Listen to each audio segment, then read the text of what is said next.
ಬರೀ ಜಗಳ ಮಾಡ್ತಾರೆ. ಯಾರಮ್ಮ ಜಗಳ ಮಾಡೋರು? ಅತ್ತೀರಿ. ಅತ್ತಿ ಮಗ ರೀ. ಅತ್ತಿ ಮಗ ಅವನು ನನಗೆ ಚಾಕು ಹಾಕ್ಯಾನ್ರಿ. ಇದನ್ನ ಇಲ್ಲಿಗೆ ಸ್ಟಾಪ್ ಮಾಡಬೇಡ್ರಿ, ನಮ್ಗೆ ಇದರಿಂದ ಮುಕ್ತಿ ಕೊಡಿಸ್ರಿ. ನಾನು 23 ವರ್ಷದ ಮಗಳದನ್ರಿ. ಇಲ್ಲಿವರೆಗೂ ಬರೀ ಜಗಳ ಮಾಡ್ಯಾರ್ರಿ ಅವರು. ನಾವು ಈಗ ಸಂಘದಾಗ ಸಾಲ ತೆಗಿಸಿ ಮನೆ ಕಟ್ಟಾಕ್ ಕುಂತಿದ್ದೀವಿ. ಮನೆ ಕಟ್ಟೇವ್ರಿ, ಅರ್ಧ ಕಟ್ಟಿವಿ. ಈಗ ಅರ್ಧ ಕಟ್ಟಿದ ಗಾಡಿ ಬೀಳಿಸಂಗಿ ಜಾಗ ಬೇಕಂತ್ರಿ. ಅದ್ರ ಸಂಬಂಧ ನಾವು ಅಪ್ಪಾಜಿಗೆ ಹೊಡ್ಯಾಕೆ ಹೋದ್ರಿ. ನಾನು ಬಿಡ್ಸಕ್ಕೆ ಹೋಗಿದ್ರಿ, ಅವ್ನಿಗೇನು ಮಾಡೇ ಇಲ್ರಿ.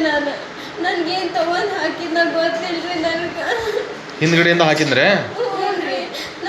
ನನ್ಗೆ ಗೊತ್ತಿಲ್ರಿ. ನಾನು ಕೆಲ್ಸಕ್ಕೆ ಹೋಗಿ ಅದ ಜಸ್ಟ್ ಹಂಗ ಬ್ಯಾಗ್ ಇಟ್ಟು ಹೊರಗೆ ಹೋದ್ರಿ. ನಿಮ್ಮ ಮೇಲೆ ಹಲ್ಲೆ ಮಾಡಿದ್ರ ಹೆಸರೇನು? ಗಂಗಾಧರ ಇಂಗುಳ್ಗುಂದಿ ಅಂತಾರೆ. ಸರಿ, ಇಲ್ಲಿಗೆ ಸ್ಟಾಪ್ ಮಾಡಬೇಡ್ರಿ. ಇದ್ರ ಬಗ್ಗೆ ನೀವು ಮುಂದೆ ಹೋಗ್ಬೇಕ್ರಿ. ಇಲ್ಲಿಗೆ ಸ್ಟಾಪ್ ಮಾಡಿದ್ರೆ ನಮ್ಮ ಕಾನೂನು ಇಷ್ಟ ಅಂತ ತಿಳ್ಕೊಳ್ತಾರೆ ನೋಡ್ರಿ. ನಾನು ಕಾನೂನು ಬಗ್ಗೆ ಮತ್ತೆ ಕೆಟ್ಟದಾಗ ಬೈಬೇಕಾಕತ್ರಿ.